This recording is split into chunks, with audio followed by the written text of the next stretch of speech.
Good morning, and thank you for joining us for the third of BDO's charity webinar series for 2024, which is entitled Optimise to Thrive, Managing Challenges and Optimising Your Cost Base.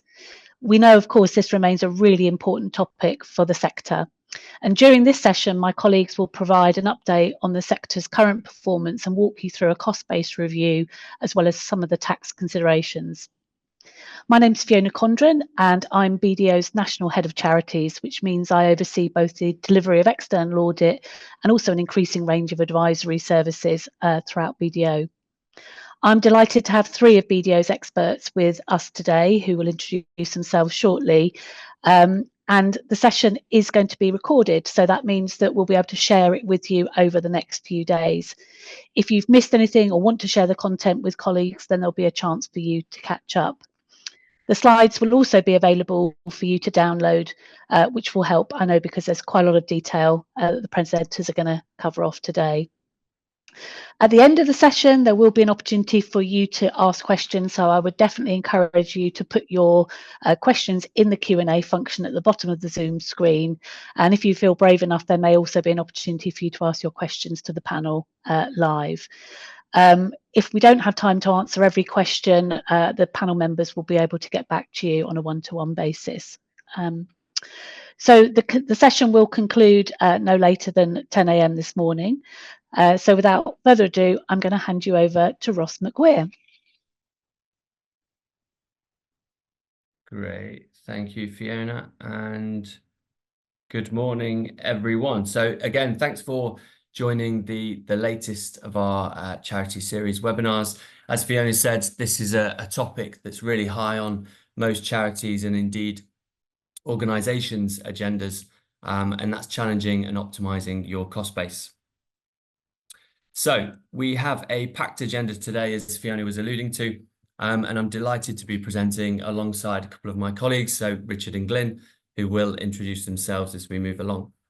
So I'm Ross McQuire, I'm a director in our value creation services team, and what we focus on is cost optimization and operational and performance improvement, working with a lot of charities to protect their bottom line, but also to improve their value for money and effectiveness in raising income too.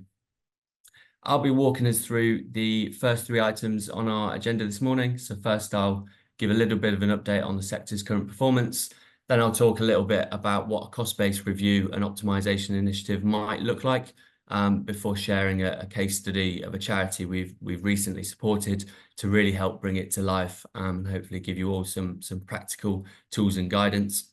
We then have a piece from Richard Dammerman on the criticality of cash in the cost management equation before Glyn Woodhouse will take us through some of the pertinent tax considerations. So without further ado, if I move us on to the sector snapshot. So what I just wanted to do here was just set the scene a little bit and highlight why today's discussion topics are so relevant almost. So we're discussing cost pressures, which a lot of charity leadership teams are telling us is high on the agenda at the moment, and there's a lot going on in the sector that's fueling this.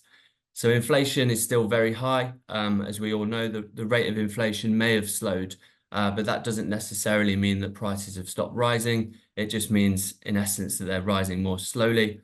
And that's come at a time when supply chain difficulties were already creating quite significant cost pressures. Recruitment challenges and low unemployment were increasing wage demands.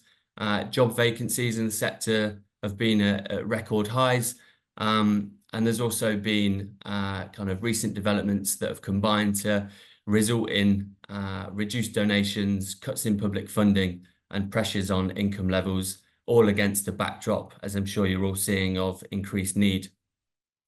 So it's clearly a really challenging environment at the moment, but I guess the key question is, are we seeing those challenges manifest themselves in the sector's financials? In short, we are, unfortunately, yes. So what I'm showing on the screen now is some analysis we've run on the level of deficit charities are running in their most recent financial statements. So the chart splits charities by size and considers whether they're in deficit and the size of that deficit if they are indeed in deficit. What we can clearly see is that the pressures I've just been discussing are clearly showing through in a lot of charities and their financial stability. The data that we've got on screen is pulled directly from the Charity Commission and shows around half of all charities are in a deficit position. But if we split that down a little further, we can actually see that a significant minority of charities are in a deficit that we're labeling as a kind of unsustainable deficit, which is where expenditure is more than 120% of income. The reason I mention that and the reason it's so important is because, without kind of wanting to state the obvious, the level of deficit that an organisation faces naturally informs the way in which they need to respond. So organisations with such large deficits in the absence of reserves are more likely to need to challenge their cost base from a much more strategic rather than kind of tactical perspective, if you like. We can also see that there's quite a large correlation between the size of the organisation and the deficit that's being faced. So looking primarily at the red and orange segments there on the chart, smaller charities with income under 50 million appear much more likely to be facing significant cost challenges. And this, probably coupled with the fact that they're unlikely to have significant reserves, really shows the size of the issue. So the next slide that I've got on screen is the same data, but this time cut by subsector. So different subsectors are quite naturally and clearly facing different cost pressures, but the sector you're in will also inform the nature of your cost base and the way in which you approach any cost optimization exercise. So in terms of the data, we're seeing quite an interesting overhang, probably that likely resulted from COVID and the lockdowns that came from that, which may have encouraged the popularity of organisations kind of focused on nature, fitness and animals, which could be resulting in the relaxation of some of those not-for-profits' deficit pressures. But what we're also seeing is that it had a particularly negative effect on some other subsectors, particularly arts, culture and sciences, which face very difficult COVID lockdown periods. But enough of the doom and gloom on this semi-lovely weathered Wednesday morning. What can be done about these deficits, and how can organisations effectively respond and challenge their cost base? So how BDO typically tend to approach these kind of exercises is a 5-stage approach to challenging the cost base of an organisation. These stages can sometimes be fluid and it's not uncommon for them to overlap. But what we've got on screen here is each of these stages. And what I'll do is I'll take these in turn and give a bit of an overview of what each stage entails and also what the key areas of focus are or should be on for that stage. So firstly, we've got the definition of an operational and financial baseline. This is information that most organisations usually think they have readily available, but what we often find is that it's slightly more difficult and time-consuming to produce than maybe it should be. So the financial baseline is typically an annual budget by function or by department, but importantly, what we're doing with this financial baseline is splitting out people-related costs and third-party costs. So this becomes fundamentally important when analysing the cost base and the value drivers, because naturally both elements are very different. The operational baseline is then a listing which contains an organisation's roles by department and usually and hopefully includes the spans and layers of that department as well.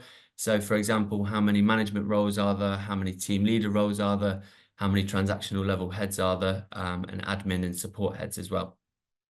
These two schedules ideally and critically should really reconcile because they're the starting point of pretty much all the analysis that we go on to undertake, which is why on these kind of webinars, I always ask attendees to really challenge themselves and their organizations about whether you could form this financial and operational baseline in a few days, or maybe you even have it already, which would be great. So what the financial and operational baseline is really doing is helping an organization to understand and assess all of their cost areas and drivers in detail, and really get to grips with the organizational structure, the staff numbers, the roles and the responsibilities. And what it really does is create a kind of baseline that can be benchmarked, but also it's a static position from which future benefits can be calculated. So now you've got a really robust starting point, and a basis upon which to analyze. Stage 2 is then holding a stakeholder workshop or a couple of stakeholder workshops to overlay any qualitative information relevant to the exercise. The intention of this workshop really is getting everyone brought into the baseline, making sure you've got that agreed starting point, and really agreeing on, what is pertinent to overlay onto the numbers, because there's a tremendous amount of context that should be overlaid as well. So what we tend to find is, depending on the levels of financial reporting at an organisation, ownership and challenge of this financial and operational baseline or budget is only really done at a finance function level, which is completely understandable. But experience tells us that getting cost owners involved in the discussion early is a lot more effective. And that's why these kind of stakeholder workshops early on can be really useful to getting buy-in from the wider organisation. Stage 3 is then benchmarking and hypothesis development. So our team generally always approach these exercises from a kind of hypothesis, I'll get that out, hypothesis-based approach. And that's really because it helps define at an early stage the opportunities that might be there, and a straw man to take aim at almost. It's quite easy in these kind of exercises to gather too much granular data early on before taking kind of that higher level view of where the opportunities might lie, and defining these hypotheses early on and socializing them amongst the leadership and management teams can often help create a bit more of a focused exercise without getting lost in the numbers. Generally, it's quite circumstantial. We'll try and develop around 10 to 15 hypotheses of where an opportunity might lie to optimize the cost base. And then from there, we'll kind of go on to test those with a bit more granular data. So an example of our hypothesis might be that our telecommunication spend is high. Our employees aren't actually using their mobile phones much. And we're questioning whether all of our employees actually need mobile phones for the role that they're fulfilling. What we might want to do is take a further look into our telecommunications costs, benchmark it against kind of organizations our size, and really overlay the complexity that our organization has to test the hypothesis of whether there might be a cost saving there. Stage 4 is, now that we've got our 10 to 15 areas that we might want to look at in a bit more detail, the next stage is kind of doing some deeper analysis and identifying those specific opportunities or discrete projects for us to optimize our cost base. So typical activities to get there might be kind of more granular analysis of transactional level data, deep diving into specific activities and roles, or looking at specific functions, assessing specific business processes, systems, team activities, or it might be a deep dive into various third-party spend categories, suppliers, and procurement channels.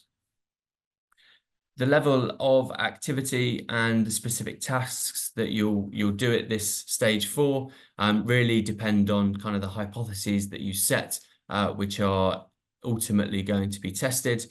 But the critical aim here is that now that we've set our hypotheses, we're doing analysis to confirm whether there's an opportunity there.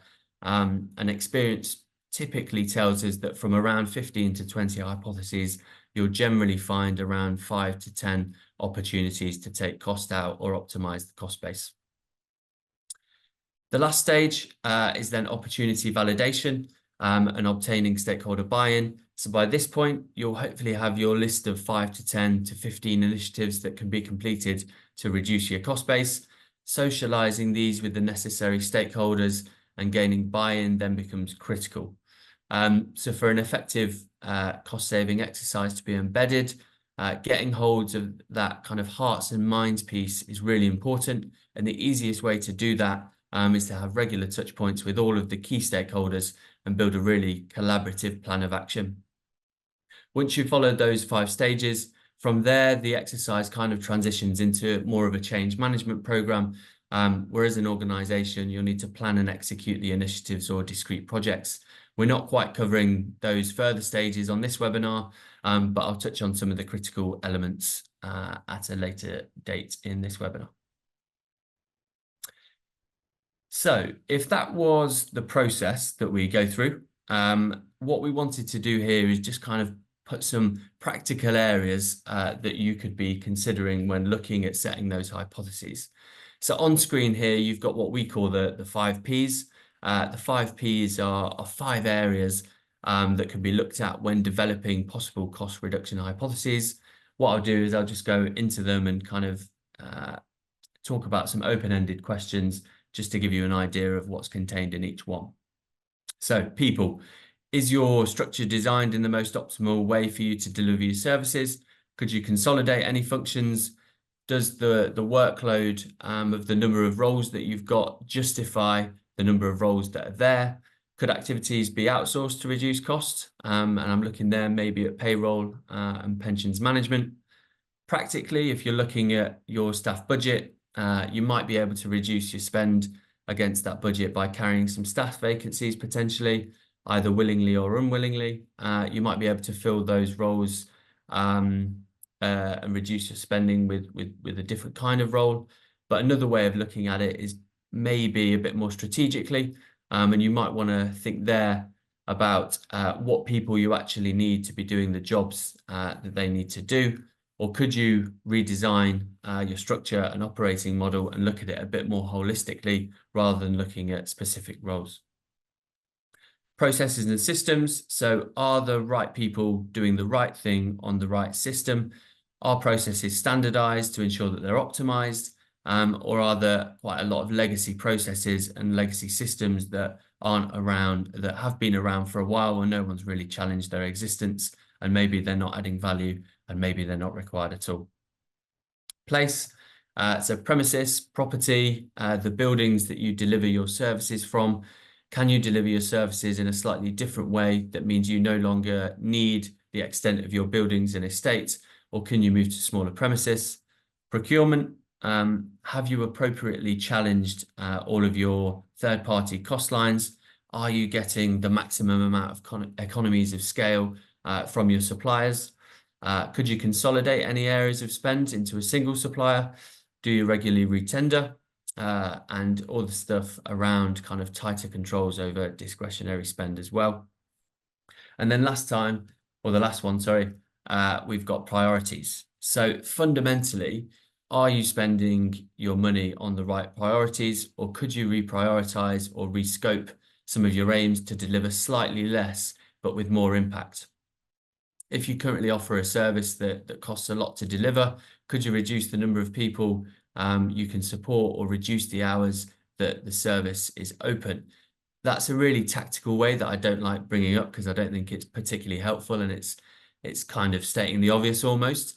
But if you were to look at it a bit more strategically, how could you reshape what you're delivering, and could you deliver it in a completely different way using a different method of meeting those beneficiary needs? That's not an exhaustive list, of course, but what we'll typically find that if you go through those kind of 5 Ps as you're setting hypotheses, that can be quite helpful.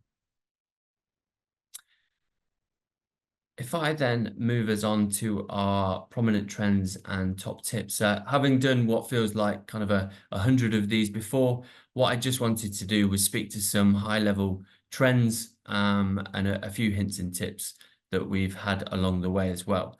So the top left is right-sizing your aims, objectives, and operations.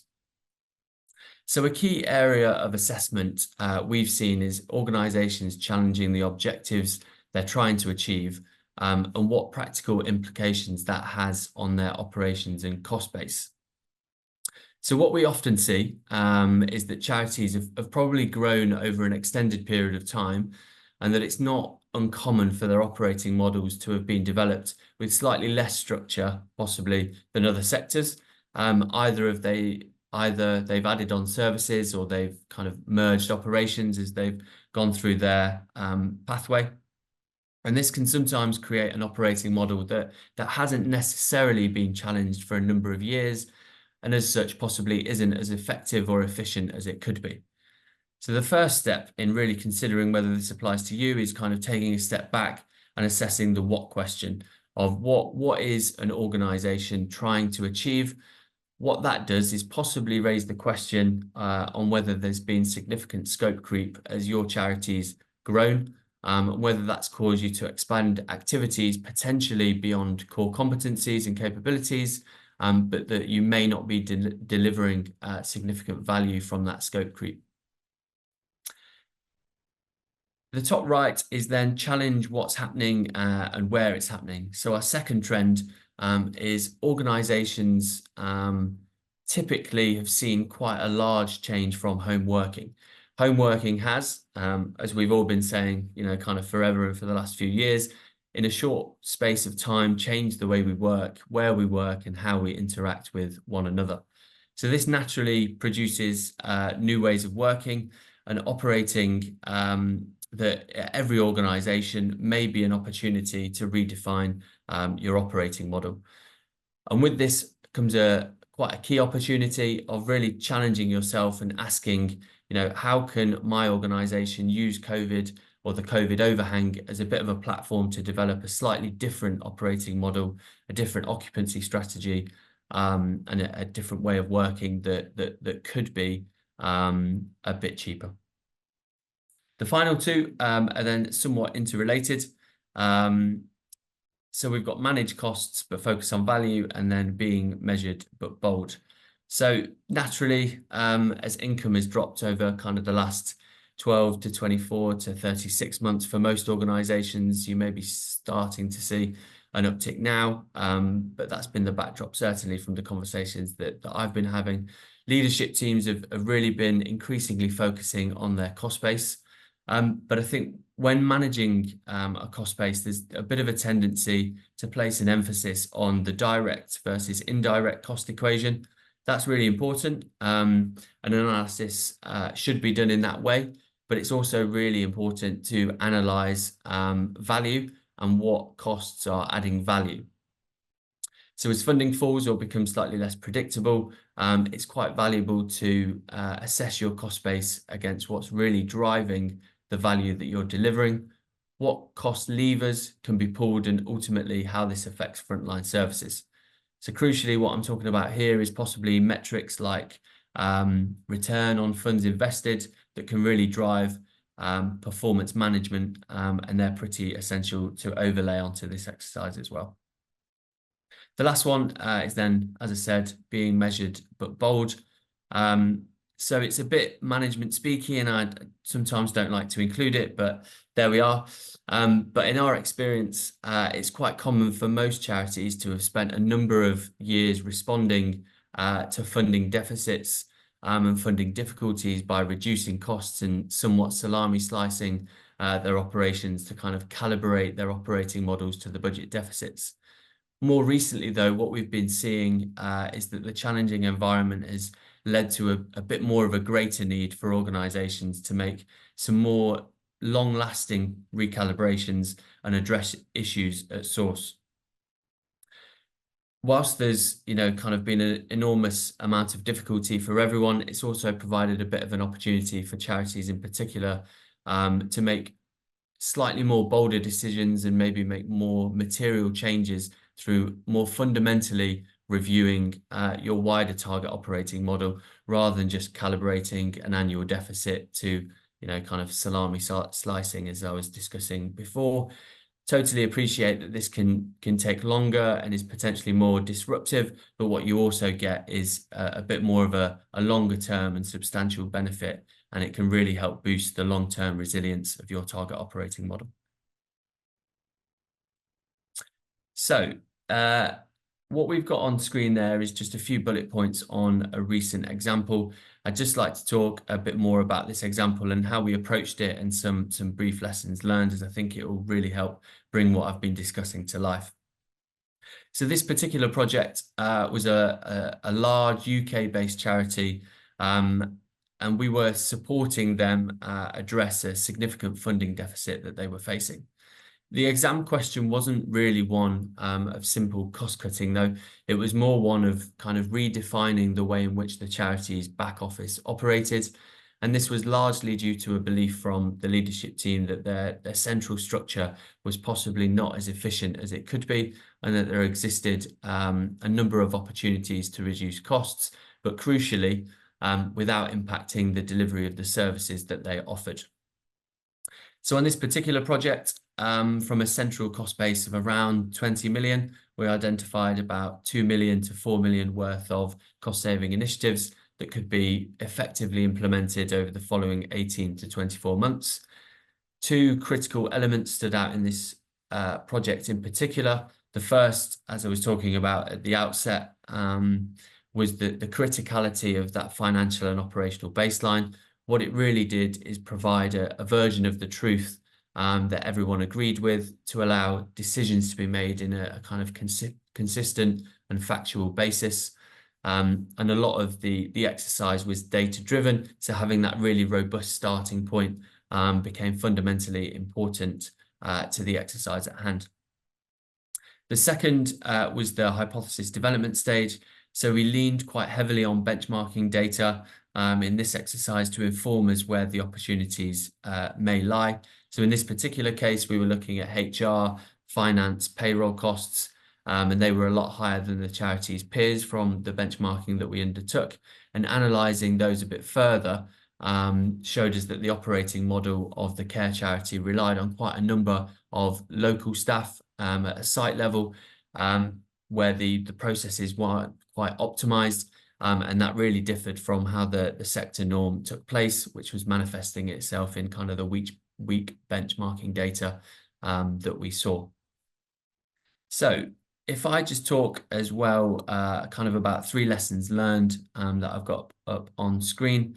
Number 1 from this exercise was the importance of setting up a really robust program management office to manage and track the changes. There's always a bit of a balance with these exercises between kind of having meetings for meeting's sake and running the cost optimization program where everyone's informed and communication is cascaded correctly.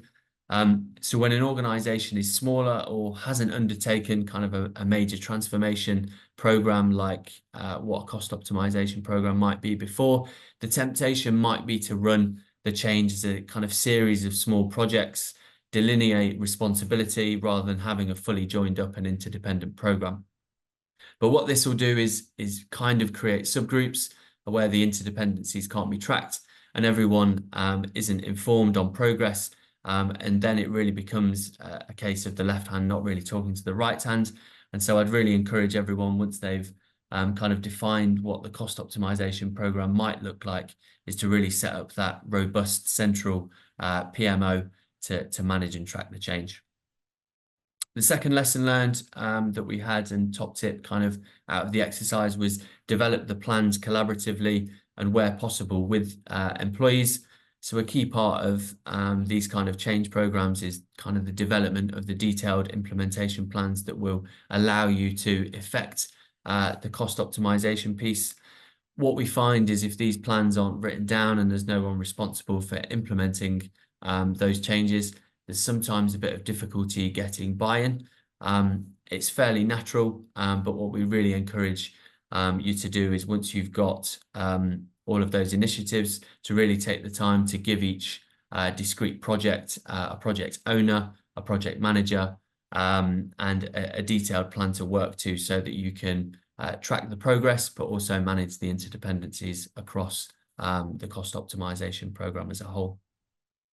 And then lastly, before I hand over to Richard, is act fast on quick wins and really celebrate those successes. So naturally, change programs need a level of prioritization, and there's a maximum potential benefit that you can get. but implementing some of the quick wins early on and really celebrating those successes with the group can help get kind of the program up and running, and really helps get buy-in and confidence from both above and below into the program itself. Thank you very much for joining today, and hope that's been useful. I'll now pass over to Richard Dammerman, who will take us through some of the pertinent working capital considerations to a cost optimization program. Perfect. Thank you, Ross, and good morning, everybody. I hope you're all doing well on this sunny morning. I'm up in Leeds today, and it's nice and sunny here. So I am a managing director at BDO and head up our cash and working capital offering here. I have about 15 years experience focusing purely on working capital, looking across different sectors, across different geographies, with a lot of experience looking at charities, not-for-profits, and public sector businesses, as well as private companies. So it's a pleasure to be here talking to you about the linkage between cost and cash. And cost and cash are intrinsically linked. There is a clear correlation between the two of them. So it's important to take a cash perspective when looking at your business, and taking that cash perspective can uncover cost opportunities that you might otherwise have missed. And this is especially true at the moment with reduced cash inflows, so reduced donations, reduced fundraising, and increased cash outflows, so wages, costs, all of the elements that Ross was talking about. Cash and the timing of cash is absolutely critical in this market.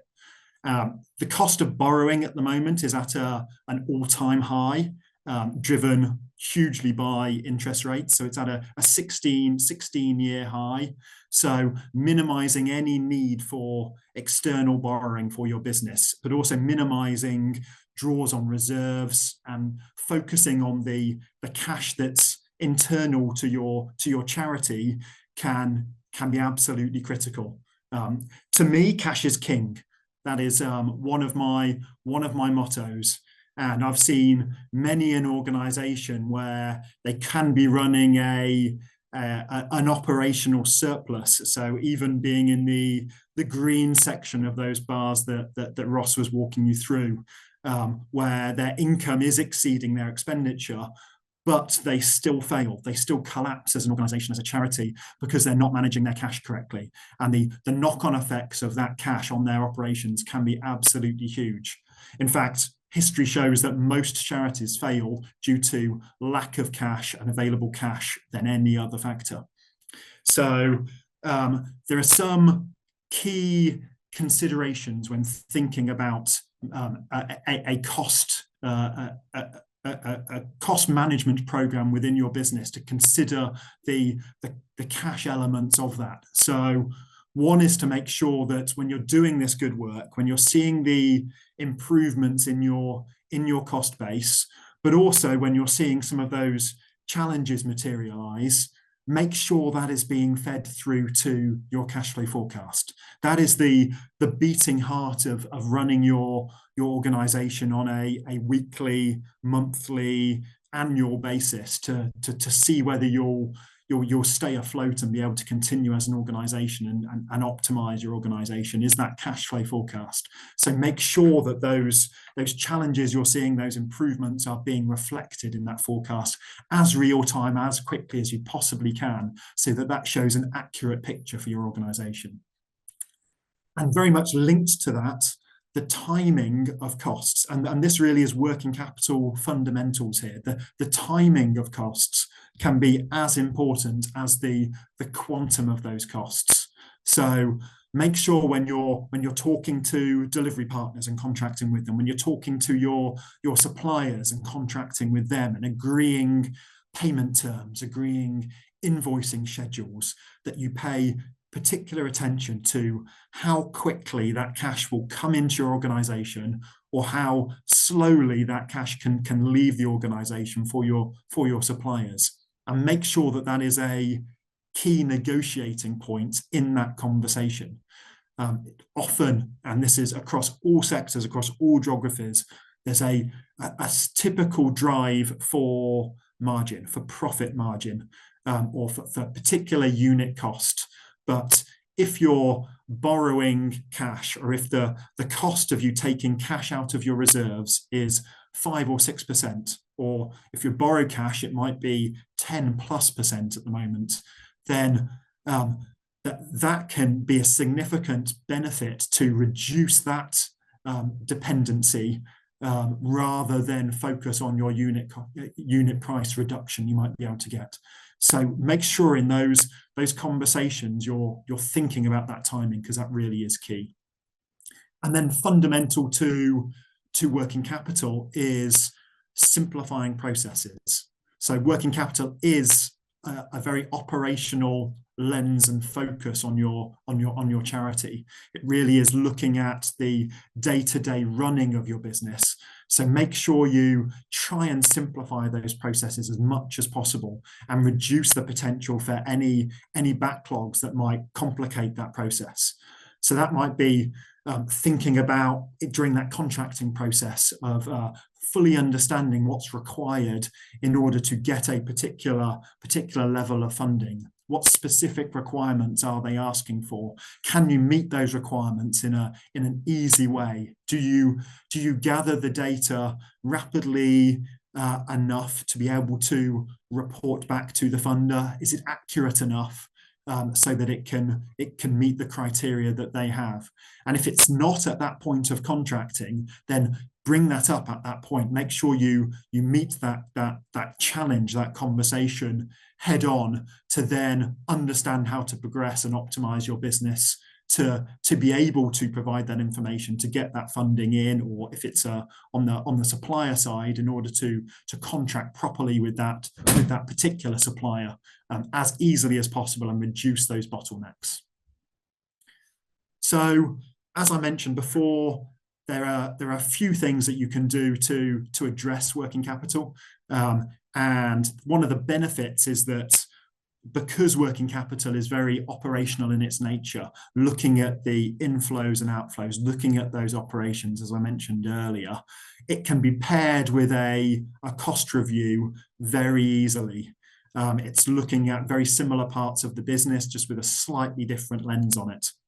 And because of that, if you take a working capital review, or take a view of your business and your processes, underlying processes, with a cash and working capital lens, you can release cash that can help reduce your dependency on your internal reserves or external borrowing, but it can also uncover cost reduction opportunities in itself. So I've put twice as nice here. It's a bit of a double win of releasing that cash, reducing any cost burden from cash, but also reducing cash in and of itself. And that might be through optimizing teams and increasing productivity and effectiveness of certain elements of your operations, which then you can realize that through spans and layers optimization, or through improved negotiation power with your suppliers at that contracting negotiation point. So touched on a few bits here of how cash is linked to cost, but if this has interested you and you're keen to learn more about the world of working capital and the criticality of cash, and how cash can really drive improvements with your business, then I'm running a webinar in late September focusing purely on working capital within charities, looking at things like the market overview. I touched on some of the points here, but elements around the challenges we're seeing at the moment and some of the tricks to overcome those challenges, touching on the fundamentals of working capital. This can be quite a new area with quite a specialist focus for some, and it can be quite complex. So I will break it down and go through what it really means to be talking about working capital, what the working capital processes and flows really are within a charity, So I'll be going through that and thinking about those key working capital considerations. I touched on some here, but there are many more to consider. And then the benefits of working capital, they are huge. Spoiler, a project will typically deliver between 10 to 15% of your annual income in terms of cash. So you can imagine the impact that release of cash within your organization, within your charity, can have on your performance, on your financials. So I'll touch on that benefit in a little bit more detail, together with some of the other benefits that you can realize from looking at your cash and working capital, and then link that to a recommended approach of how you go about addressing that and realizing some of that cash. So I'm running that late September. I hope that is going to be an interesting session for you. If you're passionate about cash, then please join to learn more about working capital. Look forward to speaking to you then. I will now pass over to Glyn, who will talk about some tax considerations. Thank you, Richard. Interesting, that on tax. So a very, very warm good morning to you all. It's Glyn Woodhouse. I'm a VAT partner with BDO. I've been doing VAT now for 30 odd years, predominantly within this sector. So I'm going to go through a couple of little points now. Maybe you can move to the next slide. That's perfect. I'm going to talk to you about some points to consider around tax and how that can help you optimize your cash position, and obviously drop into the usual thing of tax, which is what are the risks. Obviously, for me, I think a good, strong strategic and operational focus on tax for most charitable organizations is absolutely critical if you are going to optimize your position. Both because there are so many reliefs available to you to make sure that you maximize the use of those reliefs, but also to minimize risk. Increasingly, the revenue are aggressive. Increasingly, the revenue are seeking to challenge where they're not particularly happy, and that is leading to very, very large assessments and very, very large penalties. So, what do we have to think about when we talk about tax? Well, the first thing is to think about is to think about your corporate tax position. Obviously, I'm not a corporate tax partner, so I'd caveat what I would say. But the key point here, though, is that not everything that you do will be covered by the corporate tax exemption. When a charity moves outside of certain very, very tightly defined activities, those things are no longer exempt and are at least nominally subject to corporation tax. It's really important that you manage that process to make sure that everything is in the right way, so those things can be managed effectively and correctly, so that you're not allowing tax to walk out the door. I wanted to spend a couple of seconds now just moving back into the VAT arena to talk about the difference between VAT registered charities and non-VAT registered charities. Now, obviously, on this call, there will be both. And I would encourage you not to think that large charities are VAT registered and smaller charities are not VAT registered. It depends an awful lot on what you do. But the critical points here, if you were to ask me what the biggest cost to our clients that we've had to help them with over the last year, I think the top three are all within charities that thought that they were not registerable for VAT, and it turned out that they were. The sums are very, very large. The penalties can also be very, very large, and the calculations as to whether you are VAT registerable or not are difficult.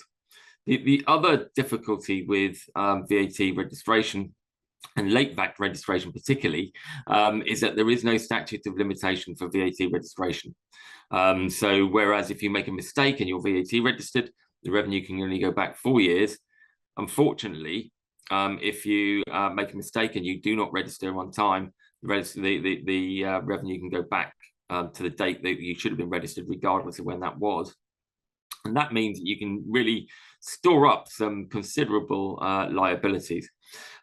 What's complicated about it? Well, first off, of course, we'll talk about income in a second, but working out what your business taxable income is, and making sure that that is below the threshold, but also remembering that, and this is the critical point here, also remembering that any services that you buy in from overseas that would normally be subject to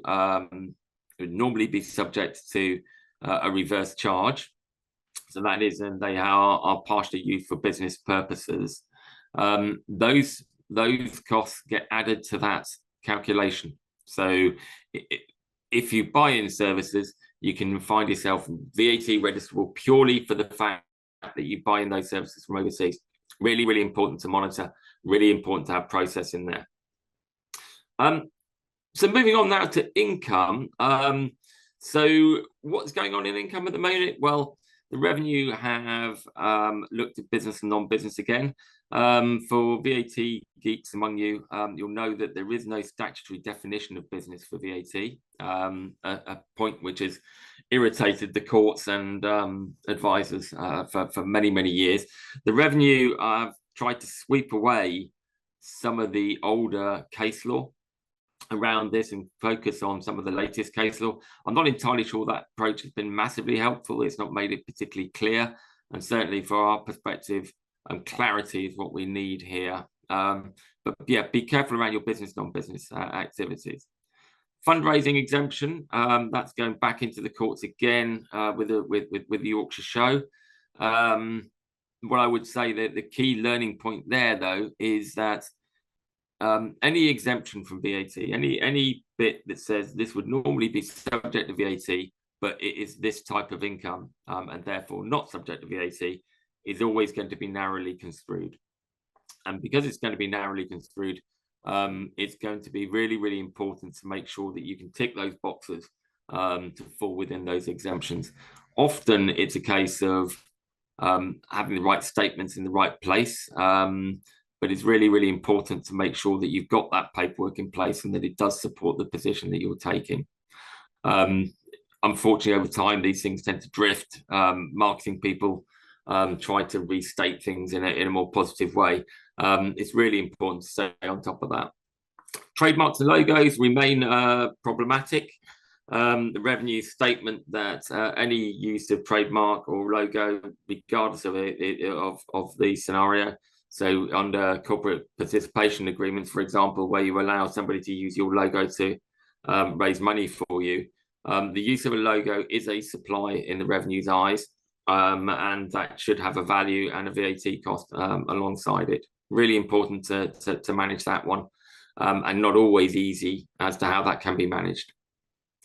Moving to costs, obviously, in order to optimize the position, there are many VAT reliefs available to you, from the very prosaic and operational, like the relief for advertising for charities, right the way through to the very detailed with some of the land and property stuff. But the critical point really is to make sure that you have operational processes to have a look at those costs that are coming in. If you can get rid of the VAT at that point, that is the best position that you can possibly be in, because you've got no VAT to recover, you've got no VAT, and obviously you're getting the most amount for your money and your spend. If you do have VAT in your organisation, really important to look at the VAT recovery position. Can you get that VAT back? And the answer is often yes, you can get some of it back, but it's really important to monitor that going forward. It's somewhat surprising sometimes to see how rarely some charities actually look at their VAT recovery position. I would say that your VAT partial exemption, etc., should be looked at a minimum every 3 years, and probably, if for the larger guys amongst us, a little bit more regularly than that. Be also careful on clawback. Obviously, that's where you've recovered VAT, but either change the use of the assets or done something else with it, and the revenue can get that back. Moving on to gift aid, if you are getting a donation income Gift aid, massively valuable, but also massively important to manage it properly. BDO do have some fantastic tools to help make sure that you're in the right place for that. So do inquire if that's of interest to you. Moving to those common risk areas, because I know we're running out of time. Fundraising and membership schemes remain on the revenues radar. I've seen it attacked again from the revenue. And these are the membership schemes like friend schemes and other membership arrangements where we're trying to say that some of the income we receive is donation income and some of it is something else. If the revenue see an attachment to a benefit, they're likely to see that as subject to VAT. Really important that the paperwork is in place. Very frustrating when it's not. Really recommend, if you have those kind of schemes, recommend that those are kept under almost constant review. Partnerships with corporates, really valuable for the sector, but also important to look at the VAT position regarding whether they're providing you grant income or whether you're actually making a supply to them. Often not clear from the contracts, but really important to get that nailed down really early. And finally, corporate participation agreements, really coming back to those trademark and logos. Be careful around those and how you value those and value that position. And I think that's a really rapid gallop through the tax position. And I'm going to hand you back to Fiona. Thanks, Glyn. So absolutely fantastic, absolutely jam-packed, full of interesting reflections there. So if I could ask all the speakers to come back on camera. We've had a few questions come through on the chat. We probably won't have time to deal with everything today, but as I said early on, we can come back to answering any questions that you've got, and we'll come back to people individually. But Ross, one of the questions that was asked about your session was, could you just explain in a little bit more detail what you mean by a hypothesis basis?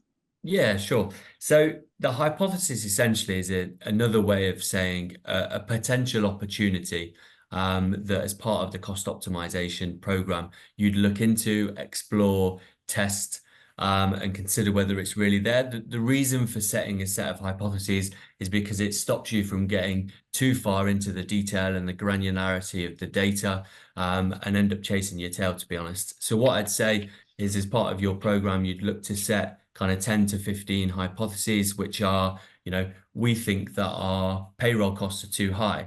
Go on and test that. We think our IT costs compared to our peers is too high. Where might be the opportunities to go on and test that and reduce?